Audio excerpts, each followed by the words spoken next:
And good morning once again, my brothers and sisters. Welcome to another Living Hope Today study. Today we find ourselves in Genesis chapter 37. Now, when we read the Bible, one of the things we look for to try to pick up on where the narrative might be taking us, what point the writer is really trying to drive home in our thinking, one of the things that helps us understand that is repetition. And we saw yesterday some repetition that just is almost scary in terms of how much repetition there was. And what was it about? Well, it was about hating Joseph. Now, you remember verse 3? Jacob gives Joseph a special robe. Well, the other 11 brothers don't like that very much. You like him more than you like us. Well, Dad likes you best. It's stated basically in verse 4, and we're not going to say a kind word to you. Again, the text is driving us to the repetition. By verse 5, Joseph has a dream, and we're told that they hate him all the more. By verse 8, his brothers hate him because he's told them about the dream. But again, we're explicitly told that his brothers hate him. Verse 11. His brothers are jealous of Joseph. And if you remember, Joseph has told his dream to Jacob, his father, and Jacob has rebuked him for doing that. Okay, so that's the setup. So when we get to 37:12, we see that the hatred that's been lurking in the hearts of his brothers now comes to the surface. And here's the story. Now his brothers had gone to graze their father's flocks near Shechem. Notice Jacob isn't with them, okay? And Israel, notice as well, Joseph wasn't with them. I hope I didn't say that wrong. But Israel, Jacob, is now referred to as Israel, not Jacob in this text. Look, Israel said to Joseph, as you know, your brothers are grazing the flocks near Shechem. Now you remember Shechem would be quite a bit north of where they are right now. Come, I'm going to send you to them. Very well, he replied. So Dad's favorite son is now going to be with the others who are working. All right, Joseph is sitting home with this beautiful robe, the baby of the family almost, minus Benjamin.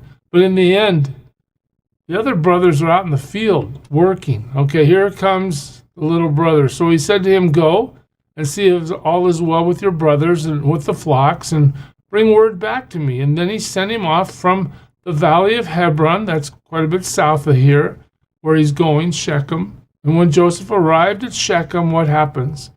A man found him wandering around in the fields and asked him, what are you looking for? He replied, I am looking for my brothers. Can you tell me where they are grazing their flock? And we're told, they have moved on from here. The man answered, I heard them say, let's go to Dothan. So Joseph went after his brothers and found them near Dothan. I wanted to perhaps give you a map, but Dothan is even farther north than Shechem. So they're even farther away from home at this stage of the narrative. Okay? But they saw him in the distance.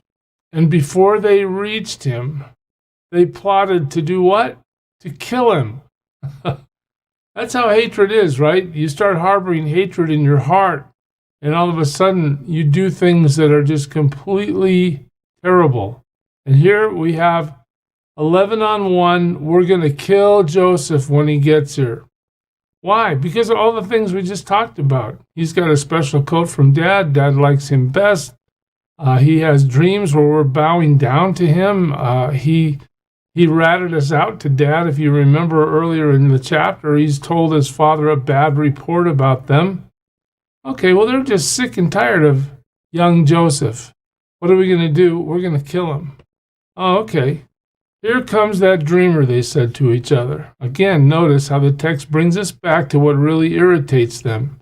The dreams that say they're going to bow down to him. Come now, let's kill him. And let's throw him into one of these cisterns and say that a ferocious animal devoured him, and then we'll see what comes of his dreams. Again, hatred. Now, a cistern is like a big hole in the ground that was used to hold water. They would cover them. This one is going to be dry, as we'll see in a second. When Reuben heard this, he tried to rescue him from their hands. Let's not take his life, he said. So Reuben, the oldest son, is at least thinking straight. Look, don't kill him. Don't kill him. The others, we want to kill him. All right, well, don't shed any blood, Reuben says. Throw him into this cistern here in the desert, but don't lay a hand on him. Reuben said this to rescue him from them and to take him back to his father. So Reuben stands up to the error and the evil in chapter 37 and says, guys, this is a big mistake.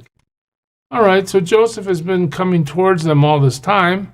When Joseph came to his brothers, they stripped him of his robe. Look at that. Joseph has no sense of what this robe means to them. He's just wearing it because it's he likes it. The richly ornamented robe he was wearing. Again, Dad likes me best. Let me flaunt it right in your face. And they took him and threw him into the cistern. Now, the cistern was empty. There was no water in it. Now, that's important to know because normally these cisterns had water in them. And if they did, potentially Joseph could have drowned in that cistern. It would have been unsustainable, but this one was dry.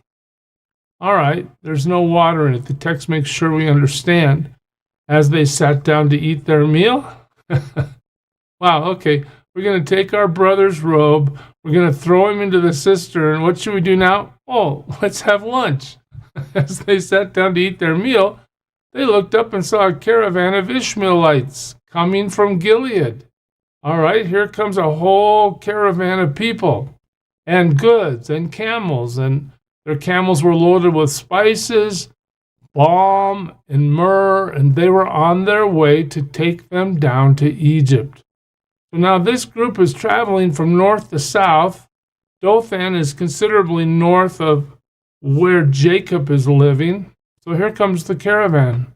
What do they decide to do? Judah said, Judah. Who's Judah? Remember the Lion of Judah? He's the one through which the rulers will be coming, even the Christ himself. Doesn't look too good in verse 26.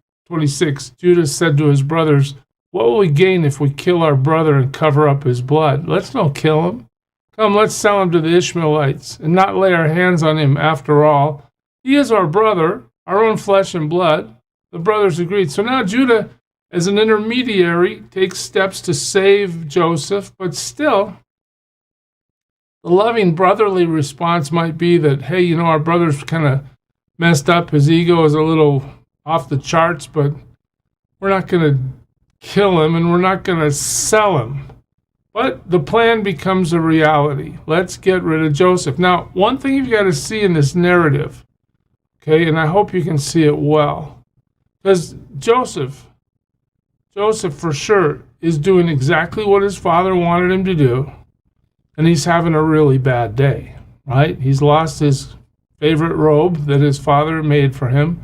He's sitting in a dark cistern because his brothers hate him, and he doesn't know what's going to happen to him. Are they going to kill him? He's just waiting. Terrible, terrible day for Joseph. But what you need to see as the thread that runs through this narrative is God is working out his plan. Even though these are terrible circumstances and Joseph is being actively persecuted, even if he deserved it, from one sibling's point of view, he doesn't deserve to be killed. He doesn't deserve to be sold. These things are happening to him. But what we won't see until the narrative gets us way down the road from here is God's plan is in place, and every detail of this event, these sufferings that Joseph endures, are twofold. They're going to build Joseph into a mighty man of God, and they're going to accomplish God's plan in the future, even though Joseph has no way of knowing that now. He might be thinking that God has abandoned him completely at this point. All right? So his brothers, through Judah's advice, agree not to kill him. Instead, they sell him to the Ishmaelites. Okay, so when the Midianite merchants came by, his brothers pulled Joseph up out of the cistern and sold him. Sold him for what? 20 shekels of silver. Now, a lot of scholarship takes the story of Joseph and tries to run parallels through the story of Joseph to the story of Jesus. Jesus is sold for 30 shekels of silver, right? Jesus is here to do his Father's will. Joseph is doing what Jacob asked him to do. Joseph is sold into slavery. Jesus is murdered, right? I mean, there's some parallels here that are fascinating. And, oh, by the way, Joseph is the key instrumental person in delivering his people from famine, all right, which will eventually lead to delivering his people out of Egypt through Moses. So in some sense, Joseph is there to deliver and save his people, another parallel to Jesus. But I invite you to analyze the story of Joseph and see if you can see more parallels. Anyway, he's sold for 20 shekels of silver to the Ishmaelites, and they take him to Egypt. Well, Joseph, you're not going back home. You're not going to give your report to your dad. Your brothers hate you, and they've gotten rid of you. When Reuben returned to the cistern and saw that Joseph was not there, he tore his clothes. He is very upset. He went back to his brothers and said, "The boy isn't there. Where can I turn now?" He's in full distress. Then they got Joseph's robe. They slaughtered a goat. They dipped the robe in blood. Oh, here comes the cover-up, right? Here comes the conspiracy theory to have an excuse for what they've done. The text tells us they took the ornamented robe back to their father, and they said, "We found this. Examine it to see whether it's your son's robe. Hey, we're just walking along one day, and look what we found. And there's this bloody robe that, oh, it looks like the one you gave to Joseph. Just take a look, Dad. See what you think." Unbelievable. He recognized it, and he said, "It is my son's robe. Some ferocious animal has devoured him. Joseph has surely been torn to pieces." Now, all the brothers know that's not true. But in order to cover up their evil, none of the brothers says a word. None of the brothers confesses. Now they're all in on it, and they're all keeping their mouths shut, and they're willing to let their father experience the grief of the loss of his favorite son, whether they like it or not. He is their favorite son. Joseph is Jacob's favorite son. Okay.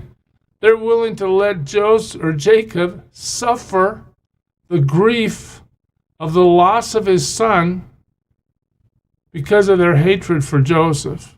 So, Jacob comes to the conclusion that Joseph is dead. He's been torn to pieces. The bloody robe's in his hands. He's got the evidence. Jacob tears his clothes. He puts on sackcloth. He mourns for his son many days. Can you imagine while he's mourning? Don't you think one of the brothers would say, "Should we tell him? I mean, we did the wrong thing. Should we tell him?" No, that's not how a good conspiracy theory works. That's not how you do a cover-up. You stay with the story, right? That's what they do. All his sons and daughters came to comfort him. But he refused to be comforted. "No," he said, "in mourning will I go down to the grave to my son." Joseph's grief is so deep, he's ready to die. So his father wept for him. His father wept for him. All right, so we see that episode.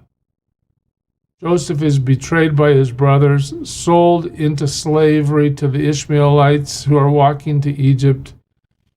Joseph is gone. The cover-up is accomplished.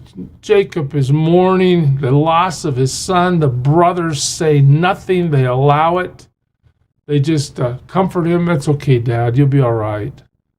Secretly, I'm sure they're excited about the fact that that little twerp brother that they hate isn't finally out of their hair. That dreamer isn't going to see his dream come true. But little do they know what God's plan is. And we end this section here. Meanwhile, the Midianites sold Joseph in Egypt. So now he's a slave. They sold him to Potiphar, one of Pharaoh's officials, the captain of the guard. "Hey, Joseph, it's time to grow up. God's going to put you through something that's going to be really hard, and you're going to learn how to trust God, even though your circumstances are terrible. Oh, there's a lot of lessons for us in this story, church. We're going to pick it up here next time. I pray today that you serve Him well. God bless you.